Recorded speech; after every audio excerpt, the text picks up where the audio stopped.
ముఖ్యమంత్రిగా ప్రమాణ స్వీకారం చేసిన వెంటనే చంద్రబాబు తన మార్క్ పాలన చూపడం ప్రారంభించారు.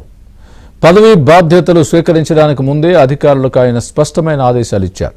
విద్యా కానుక వ్యవహారంలో జగనన్న విద్యా కానుక అనే పేరు ఉన్నప్పటికీ విద్యార్థులకు వాటిని పంపిణీ చేయాలని ఆదేశాలు జారీ చేశారు. ప్రభుత్వ ధనం దుర్వినియోగం చేయవద్దని ఆయన అధికారులకు ఆదేశాలు ఇచ్చారు. దీనిపై టీడీపీ కూడా ట్వీట్ చేసింది. తాము తుగ్లక్ నిర్ణయాలు తీసుకోమని కూడా వారు ట్వీట్లో వెల్లడించారు.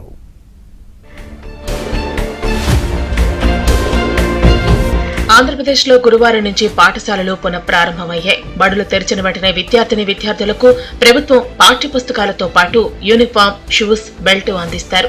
అయితే వైసీపీ ప్రభుత్వం వీటిపై జగనన్న విద్యా కానుక అని ముద్రించాయి. దీంతో అధికారులకు సందేహం ఏర్పడింది. 2019లో వైసీపీ ప్రభుత్వం అధికారంలోకి వచ్చిన వెంటనే చంద్రబాబు బొమ్మ, ఇతర శిలాఫలకాలను ధ్వంసం చేయడమే కాకుండా చివరకు ప్రభుత్వ కార్యాలయాలకు కూడా వైసీపీ రంగులు వేయించారు. చంద్రబాబు కూడా అదే విధంగా జగనన్న విద్యా కానుక అని బెల్టులపై ఉంటే వాటిని పంపిణీ చేయకుండా నిలిపివేయమంటారేమో అని అధికారులు సందేహించారు.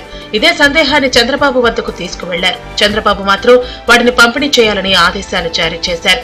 వీటి విలువ మొత్తం 855 కోట్ల రూపాయల వరకు ఉంటుంది. బ్యాగ్, షూస్, బెల్ట్, యూనిఫామ్ 630 కోట్ల రూపాయలు విలువ చేస్తుండగా పాఠ్య పుస్తకాలు, డిక్షనరీలు కలిపి 225 కోట్ల రూపాయల విలువ ఉంది. అందువల్ల ఇంత ప్రజాధనాన్ని దుర్వినియోగం చేయడం మంచిది కాదని వీటిని వెంటనే పంపిణీ చేయాలని సీఎం చంద్రబాబు ఆదేశాలు జారీ చేశారు. గురువారం పాఠశాలలు పునః ప్రారంభం కావడంతో శుక్రవారం నుంచి వీటన్నిటినీ పంపిణీ చేయాలని నిర్ణయించారు.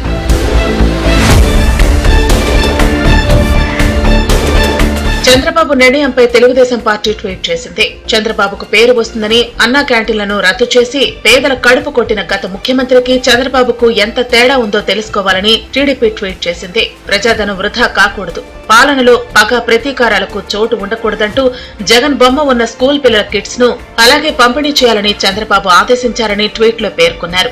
ఆయన్ను టీడీఎల్పీ నేతగా ఎన్నుకున్న సమయంలో ఎన్డీఏ కూటమి పక్షాల సమావేశంలో టీడీపీ అధినేత చంద్రబాబు నాయుడు తాను కక్షలు ప్రతీకారాలు ఉండవని, తప్పు చేసిన వారిని మాత్రం చట్టపరంగా శిక్షిస్తామని పేర్కొన్నారు. అందుకు తగ్గట్లుగానే విద్యా కానుకకు సంబంధించి ఆయన స్పష్టమైన ఆదేశాలు జారీ చేశారు.